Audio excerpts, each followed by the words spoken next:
Hujan deras disertai butiran es melanda kawasan Jalan Braga, Kota Bandung. Hujan deras menyebabkan jarak pandang di Bandung terbatas sehingga pengendara harus berhati-hati. Hujan deras disertai butiran es terjadi sekitar pukul 14.30 waktu Indonesia Barat. Akibatnya para pengguna jalan memilih berteduh hingga hujan mereda. Selain melanda kawasan Braga, hujan es juga terjadi di sejumlah kawasan lainnya seperti Antapani, Kopo, Sayati, dan Muhammad Toha. BMKG Bandung menyebutkan bahwa hujan es sebagai akibat proses kondensasi yang terlalu dingin. Air yang menguap berubah bentuk menjadi kristal es. Sementara itu, Basarnas Jawa Barat mengimbau warga agar berhati-hati.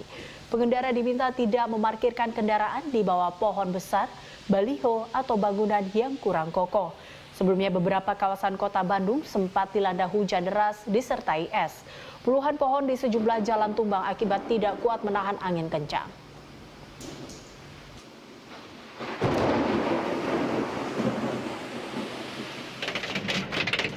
Halo, para pemronsot.